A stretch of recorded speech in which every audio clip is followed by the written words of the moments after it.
and welcome to Moments with Marianne. I'd like to introduce my special guest, Judy Goodman. Judy is an award-winning international best-selling author of Journey, The Quest of the Soul. Highly recommend this book. She also works in both the spirit and physical worlds and walks in both of these worlds at both times. She's here today to answer our profound questions. Now, Judy, hello? I'm here, Marianne. Thank you. What an exciting time to get to be with you. I'm so excited. Well, thank you. I'm excited to have you as my guest. So I want to start off by reading something that another radio show host said about you that really grabbed my attention. This host said, "I think I did my best 2 hours of radio, though I had no time frame or reference for someone who says, you can ask me about anything, and with whom there are no boundaries." Now, that's a pretty strong statement. What does that Indeed mean? It is. Yeah, what does that mean to those of us who are listening to the show? Well, I don't know exactly what it will mean to everyone. It was a very kind statement, and this was a big radio guy, a big host, had an extremely large audience, so I think that the statement in itself was very complimentary. What it means is, for me personally, it means that there are no boundaries. There is no place that I cannot go to talk about anything. And, it said in the introduction that I walk in both worlds, and that is true. Since the day of my birth, I've literally had 1 foot in spirit, 1 foot in physical, and so I have had kind of a dual walk in this life, and that's why it's so easy for me to address any topic almost at any level, and I have a lot of fun with it, too. It sounds like you do. Now, could you expand a little bit more on just your history? You said that you've had this giftedness, since birth. Yes. Since I was born, I've been this way. It was not something that I grew into, and oddly enough, I came in with all of my information. I don't study, have never studied under another person. In fact, some people refer to me as the teacher of the teachers, but it really wasn't until I was 9 years old, Marianne, that I really understood the uniqueness of who and what was a little bit different about me. I was still seeing spirit and little angels, and my playmates had little spirits and little angels around them. I thought that they could see the same thing I could see, but about the age of 9 is when I realized that the way I describe it is that the light in their eyes started to grow dim. That was when they were disconnecting from the other side, and then I began to realize that mine was still there and mine was very unique. So truthfully, we're all born with the gift, and many of us still have access to that. We don't always utilize it, and sometimes when it happens, it scares us a good bit, and so we sort of shut it down. But mine's been there always, and with it, Marianne, comes a tremendous degree of accountability and responsibility, because when we see people are always asking things. So the point of that is for us to be very present, very accountable with people when we're working with them and talking with them. But it's been a lot of fun. I get to meet some very interesting people. So, I've had some fun with it, too. It most definitely sounds like you have.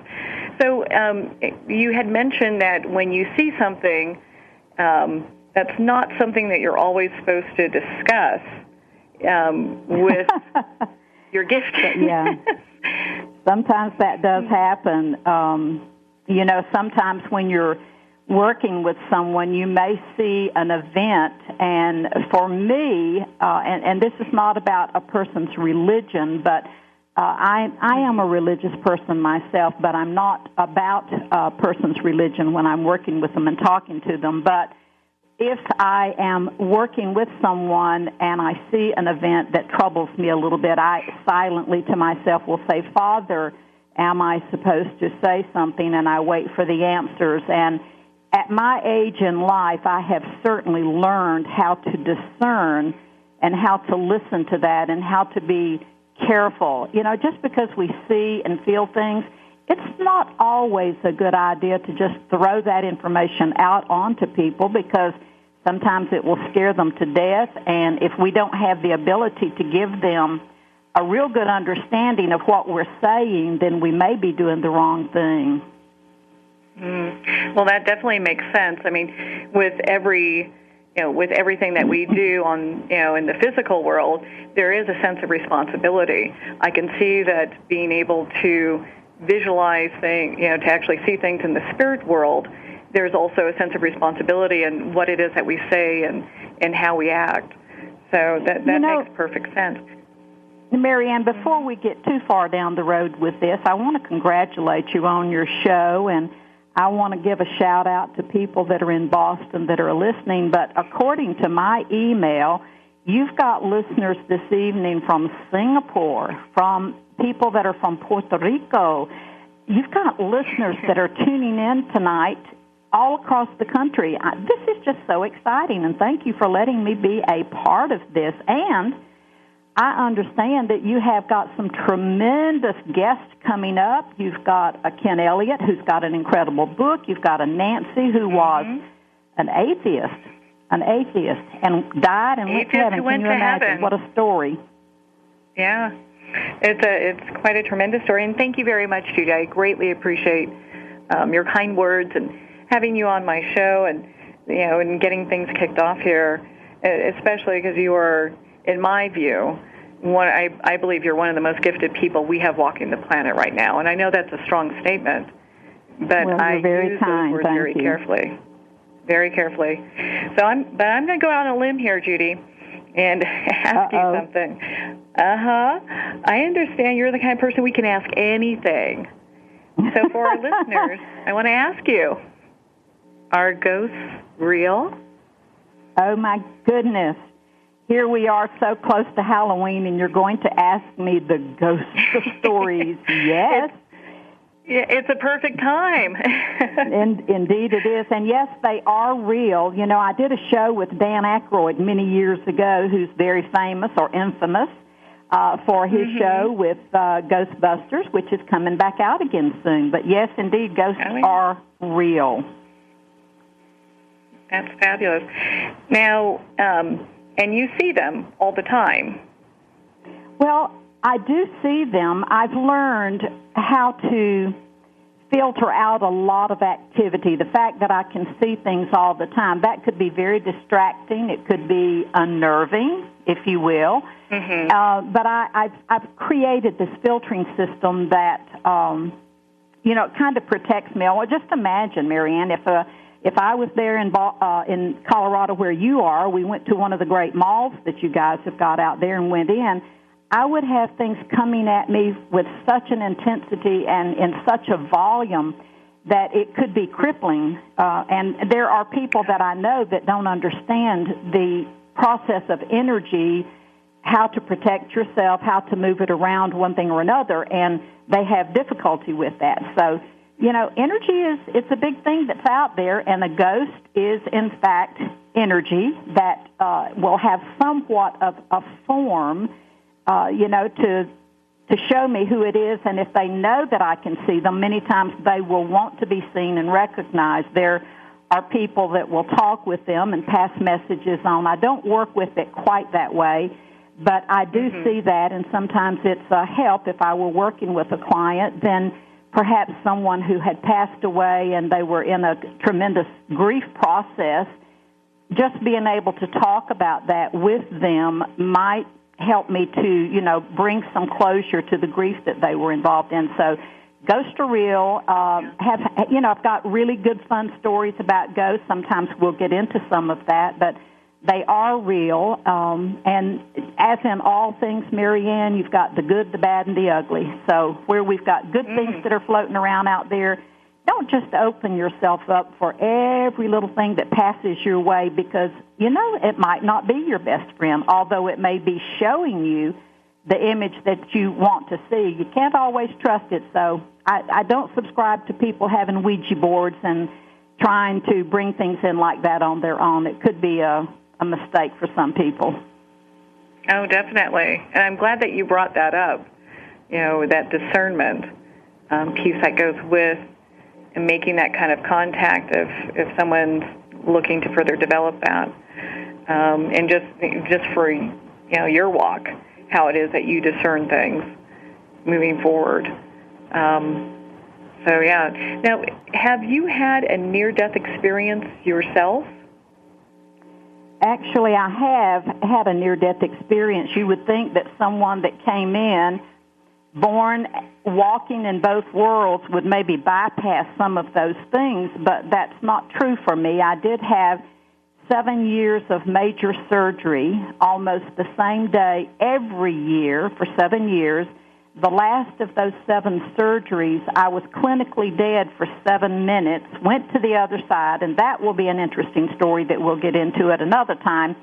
Remember everything that I saw, had conversations, and, time does not exist on that side, and 7 minutes here equaled 6, 8, 9 months on the other side, and incredible things. And I thought about it later, and I wondered why that had happened. I was given some specific reasons as to why it had happened, but mostly it was to reiterate to me that this is where I'm supposed to be, this is what I'm supposed to be doing, and if you will, it might have been a crash course to reconnect more fully and say, okay, you can't give up, you're going back, you've still got a lot of things to do. So, yeah, I did have an NDE, as we call it, or a near-death experience.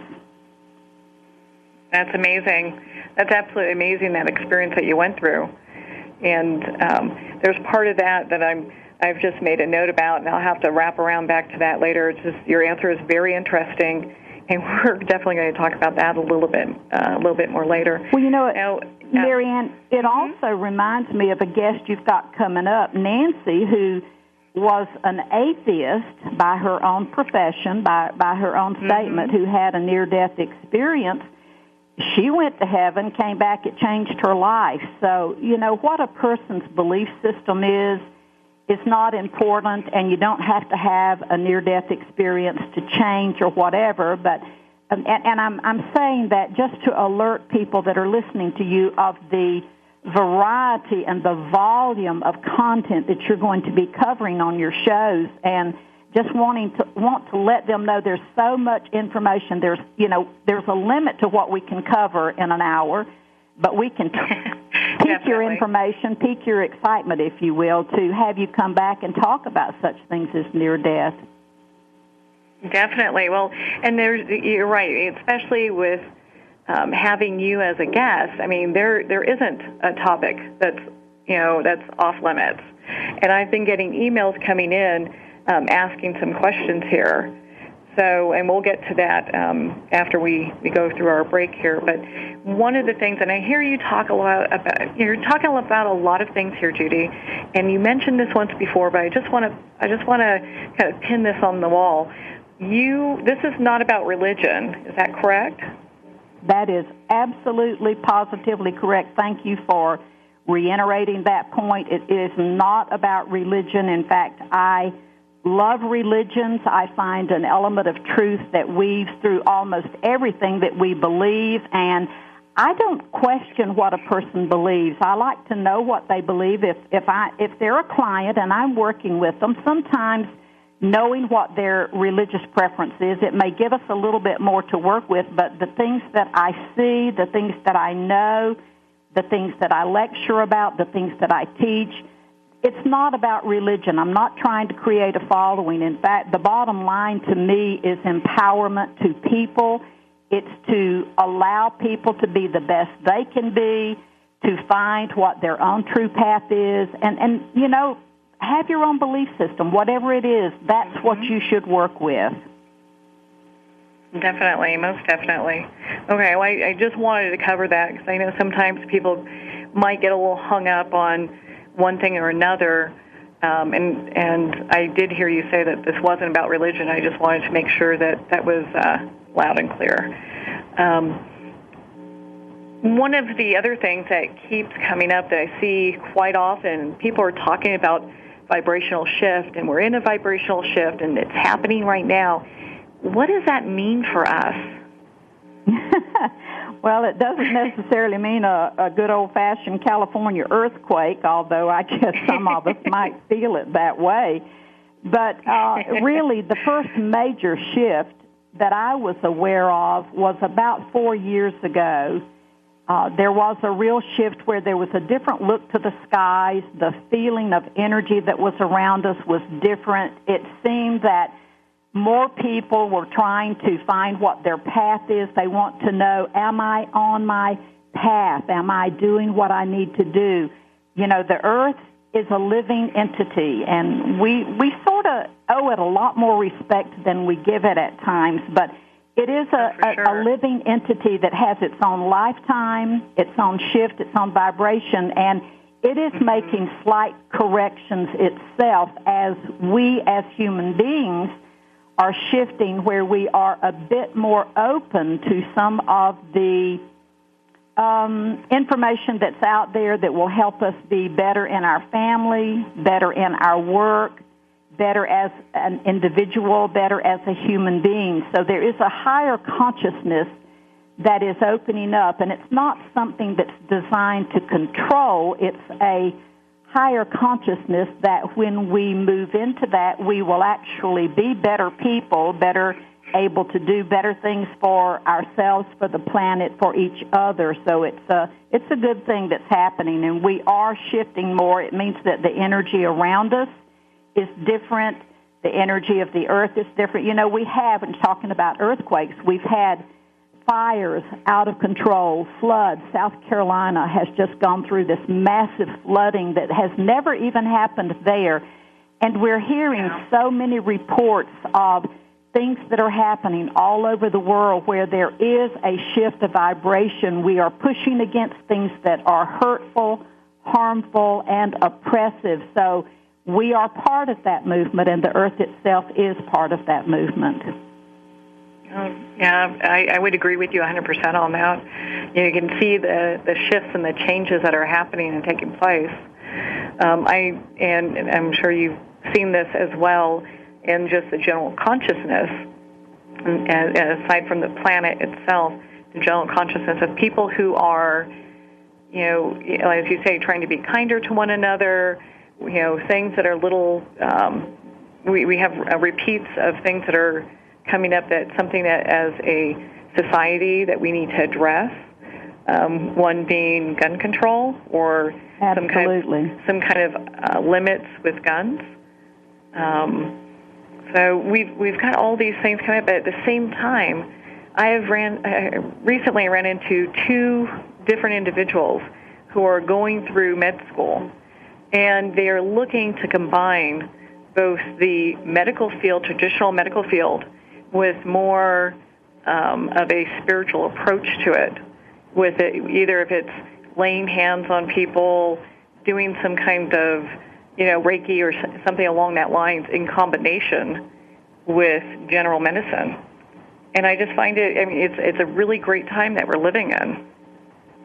In that regard, Marianne, I really do agree with you, and I have seen so many reports. I know so many people in the medical field where prayer is finding its way back in. And I'm not making this about religion, but when people find things that work, whether it's in a traditional form or a chant or whatever it happens to be, it's our belief system that will lift us up through some of the challenging things that we have. And whatever that belief system is, I believe it is finding a way back into our medicine. And as you said, there are a lot of our younger people that are going in. They seem to be more open to a less total traditional, but a combination of things. Mm-hmm. I know so many young people that are traveling all over the world. One young man who has spent time in Africa, India, Australia, finding himself, which expands his mind and opens his heart to things that are not cast in stone, meaning that he's willing to get out and look at things differently and open his heart to doing things just a little bit differently. And you did say something about gun control, and I'm pretty sure you and I feel the same way. We're not really supporting or saying that we are behind gun control per se. No. We're just saying that that is one of the issues that many people are concerned about. And because these things continue to happen, hopefully it will cause us to talk about it. This is a very interesting discussion. Judy, we're going to have to pause here for a quick break. You've been listening to Moments with Marianne, and we'll be right back after these messages.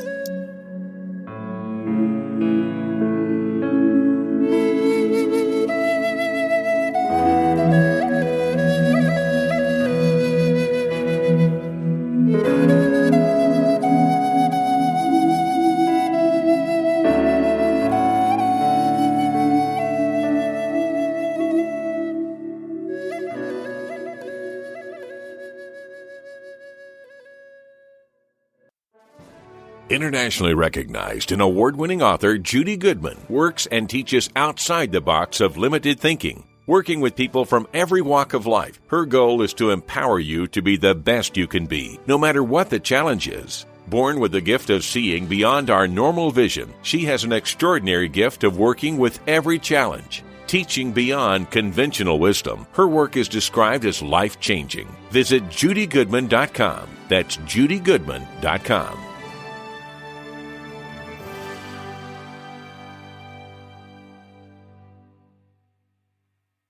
Have you ever had the sense that your thoughts might actually be doing something? Ancient secrets of manifesting have been masterfully revealed in the award-winning book Manifesting 1-2-3 by Ken Elliott. For the first time, the author's experiences and stories in this book describe exactly how your thoughts can create anything. You've been doing this all your life, but it's never been fully explained for you until now. Visit manifesting123.com for more information today. Manifesting123.com.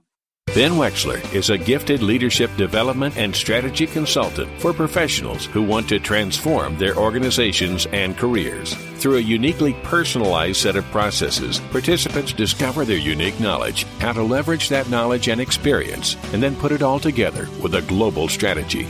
You're more valuable, your organization is more valuable, and the change is viral. Contact Ben at 630-881-1074. 630-881-1074.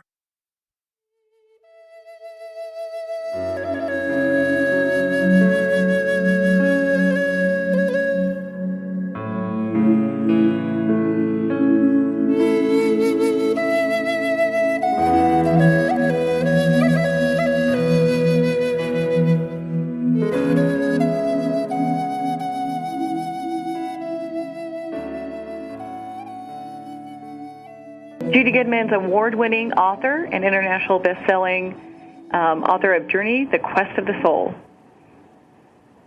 So, Judy, I have some questions here from a couple people that emailed in. Okay. And it's about the afterlife. That's always a good topic. Questions, there's a lot to talk about there. One of the questions was, does it hurt when we pass? Good question. Good question. Does it hurt to die? Well, Marianne, the actual act of dying does not hurt. But now, hold on before you jump to conclusions. There is pain that will affect the body depending on what the cause of death is. There will be pain that the body will go through up to that moment when you are finally separating from the physical body. But the actual act of dying is completely painless. And a person that has been in that death process for a good while, perhaps they are in a coma, comatose, or, they've had some lingering illness, they start separating. The soul will start separating from the body, and it will come and go, but it's still attached until that last breath. But even when they are separating, the body is going to be breaking down. Those of us that are around comforting and being there with them, we will see the body hurting or moving around or thrashing around. The good news is that the soul has started separating and is not aware of what is happening, what is going on. So while there can be pain in the body, depending on the illness that you're dealing with, that goes up to a point when it finally comes time, it's a complete surrender. It's motionless, weightless. You just simply drift and go, and is an astoundingly beautiful experience, no matter what your religious preference is. But even having said that, if you have a strong religious preference, you will be embraced with that when you cross over. So you're not going to lose anything. We don't fall off into an abyss or just wind up saying, geez, I wonder where everybody went. There will always be someone to greet you. No one ever dies alone, no matter what the circumstances are. Well, that's good to know. So if my belief system is that Jesus or Buddha or Mother Mary or my angels are going to be there when I pass, or a specific family member, they will show up. Mm-hmm. And that's exactly what will happen. You will be embraced with whatever your belief system is. That's amazing. That's absolutely good question. Amazing. Well, thank you. Thank you. And the next question we have here, do we reincarnate? The proverbial reincarnation question. Well, I certainly do believe in it because I've been there and I have done that more than a few times, and I have memory. I'm a thoroughly trained hypnotherapist that have worked with some people that have taken them back in time a little bit to help them resolve what I call past life carryover into this life, meaning that if they didn't finish something up the way they wanted to in another lifetime, they have that opportunity to come back and address it again in another way. But, yeah, reincarnation is very real. For those of us that don't believe in it, it's no big deal and nothing's going to change, doesn't matter. But I have had extremely professional people come to me with peculiar things happening in their life that they have no way to address, and let's say that they would not have believed in past life carryover, reincarnation, or anything, and yet that particular tool was utilized to help them save their life because of issues that they were having. So not believing in it is not the end of the world, but sometimes opening your mind up to that possibility could change the world that you live in. So very good question. You've got a good audience there coming in with some really good questions.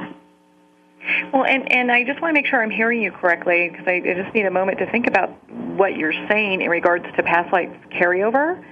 So if we've done something in another lifetime, that then can show up in our the present lifetime that we're having and kind of color it. So that way we are either exhibiting some issues. Let's say if I'm afraid of heights and something happened in a past life where, like, I jumped off a cliff.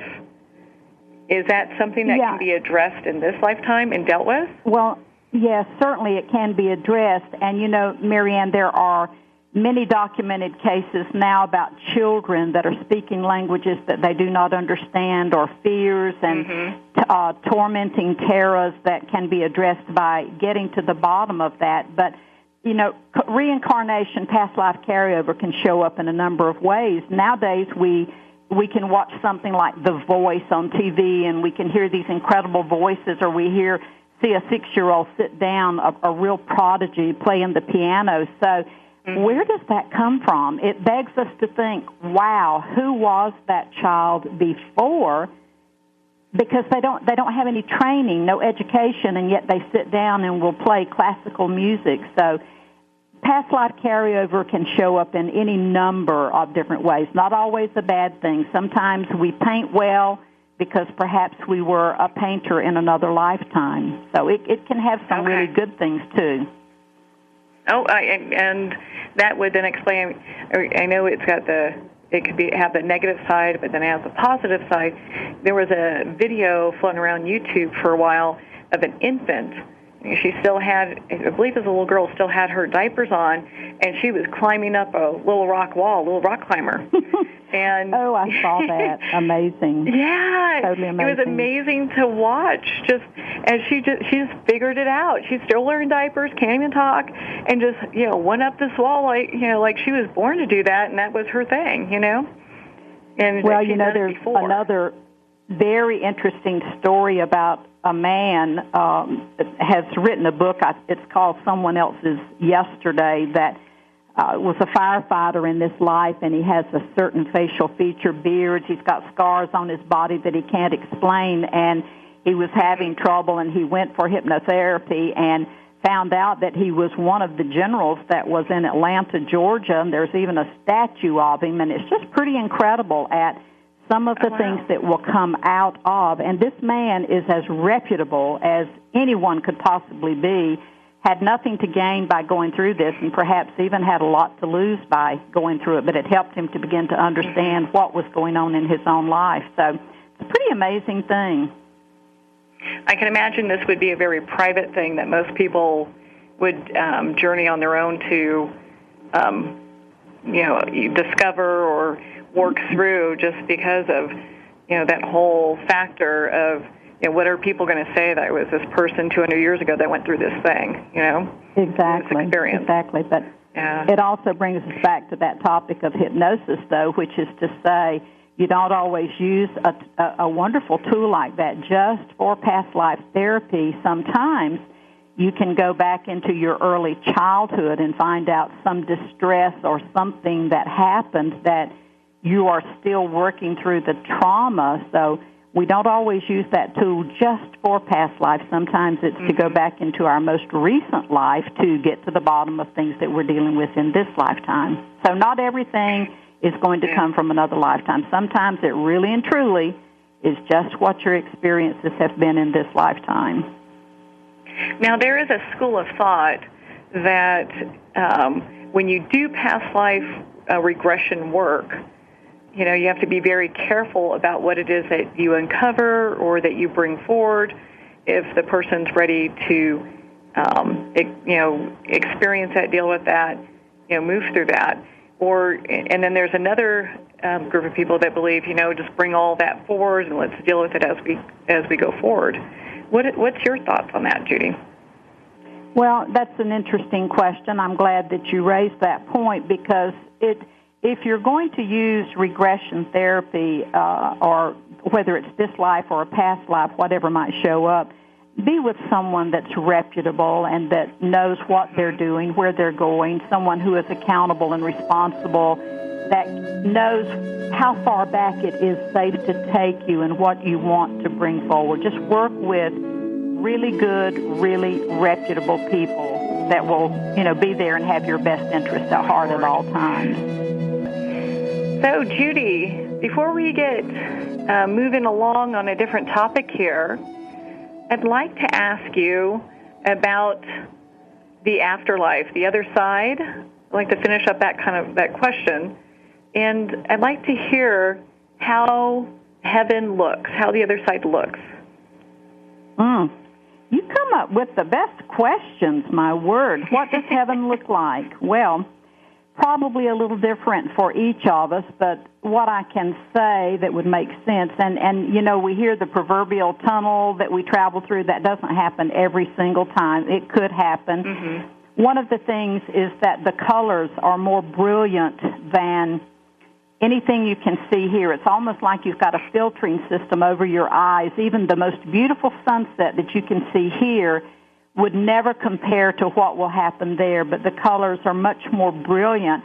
And while we don't have air to breathe per se, because we don't have our physical bodies and we don't require that, it's like a sweetness that you're aware of. There's a purity, there's a love, and you see people that are there. When I had my experience, it was the most beautiful grass I had ever seen, because I was outdoors a lot, and the sounds of birds singing songs in ways that I did not know birds can do, and I could hear children laughing and playing, and there are many, many beautiful buildings. There were many groups of people. There were large facades that could be called a church, and, people would go to those and sit and talk, but it's not church in the same way that we understand it here, but whatever it is that we see is more brilliant, more clear, more beautiful, more complete with love than anything that we know and understand here. So no matter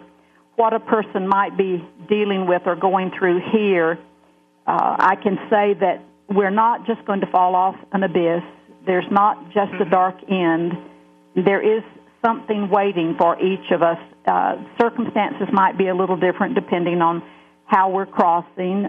There's so many things that we're going to get into in other shows, but we'll talk about suicides and a lot of other kinds of things. But it's the most beautiful thing, filled with the most profound love that you can possibly imagine. There's no love here, and we as parents, we have our children, we love them, or we love our animals, or we love our partners, or whomever, but it's nothing. It's very pale in comparison to what that real experience will be like. And we'll come back to that another time, because that's a good question. Like I said, whoever's sending you these emails, boy, they are right on target with good questions.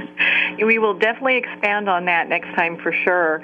I do want to hear more about the people there, the structures that look like churches, animals, just experiences that you've gone through being on that side. And there's great curiosity with people emailing in, asking about what does that look like, how does it feel. But we'll definitely get to that next time. There are a couple other things I want to touch on before we wrap up our show today.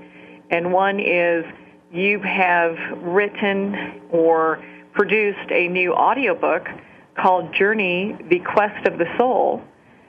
And it is possibly the clearest guide to the workings of the spirit and physical worlds, is what I have here. It answers the profound questions from someone who's walking in both physical and spirit world every day. And you bring about a broad range of knowledge, and it's presented in a very gentle, loving quality. You're able to captivate people with this audiobook. I would like for you to expand a little bit more on the book. I also understand that you were just announced as a 2015 Pinnacle Book Achievement Award recipient. So this book's getting a lot of buzz, and I just would like for you to just share a little bit about your audiobook with us. Marianne, thank you. That's very kind of you to bring that up. It was something that was such a profound pleasure to go through. What has been interesting to me, and I don't feel, it's over 4 hours long.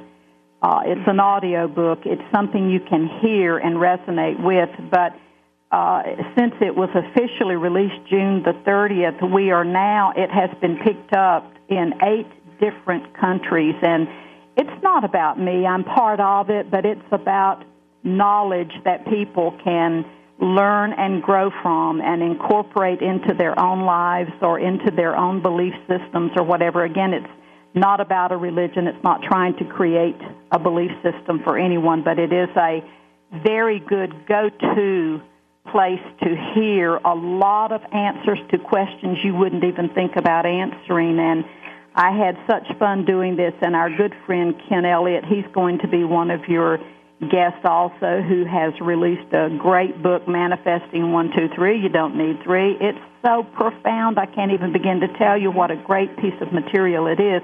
But he was gracious enough to work with me, and we sat in a recording studio for 2 days, uninterrupted. There was no script. I did not know what questions he would ask, but he worked on behalf of listeners with questions from every possible corner of the world. The questions were there.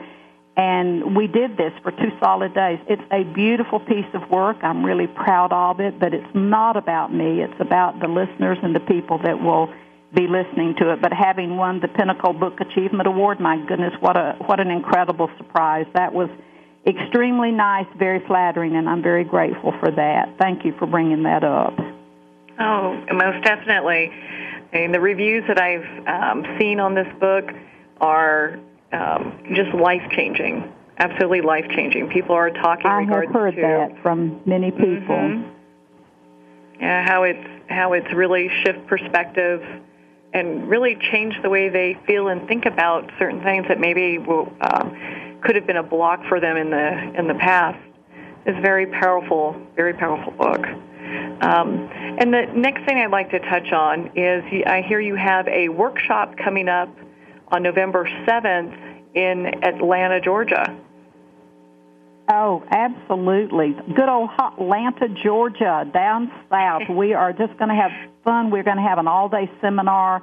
What your words are saying, it never has been more wonderful to be aware of the words you're speaking than it is today. We all need to be very conscious of things that we say. When we say, I think I can, then when you think, it's indecisive, and you are stopping the process of completion. And the most important thing is to say the words you speak become your reality. So we're going to have an all-day seminar on learning what that means and why the words that were spoken when you were in utero, when you were in your mommy's tummy, when you were conceived and before you were born, the words that are spoken, things that happen every day, how they form up your life, what changes you may need to make in order to change your life completely. And we've had this class in Colorado not too long ago, complete sellout. We were pushing the walls out. It is a real good place to be.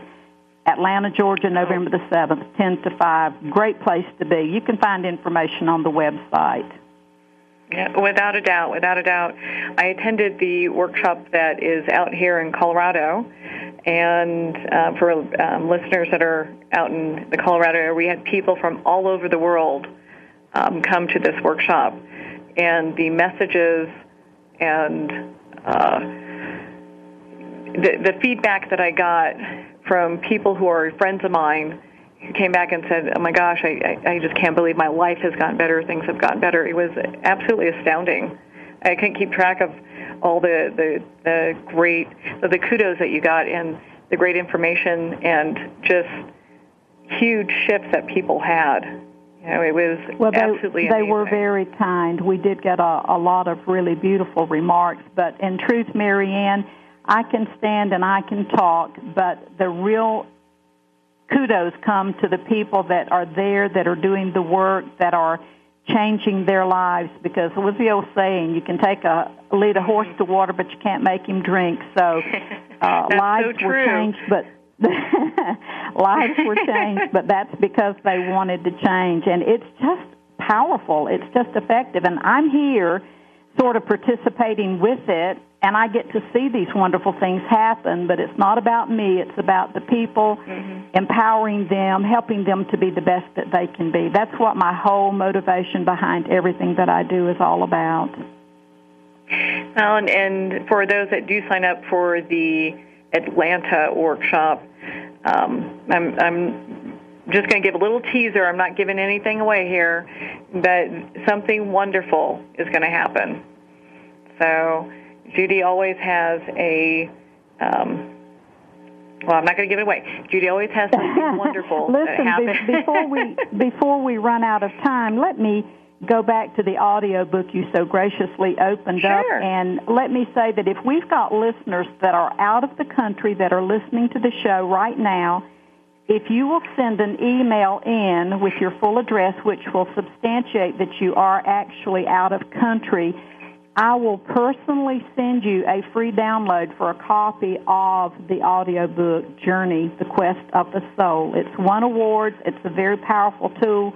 But if you're out of country and you'd like to have a copy at no cost to you, send an email to Marianne or to myself, and you can find those email addresses on the websites. Mine is judygoodman.com. Send me an email with your out-of-country address, and I'll send you a free download copy of this audiobook that is changing people's lives. Okay, well, do you know, I've already gotten 2 emails. My word. One is from Ireland, and the other one is from Australia. Oh, my word. Yeah, well, for anyone else that would like to email us requesting a copy of Judy's audiobook, which is a very generous gift, that's judygoodman.com.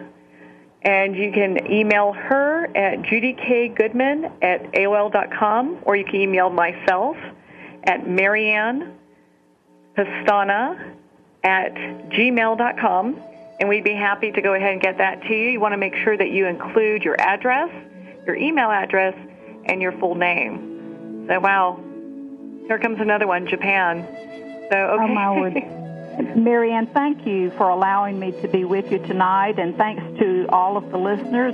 I've loved it. I've just had a lot of fun, and guess what? I want to come back again, okay? I would love to have you back. Thank you so much. You've been listening to Moments with Marianne. I'd like to thank everyone for taking the time to tune in today.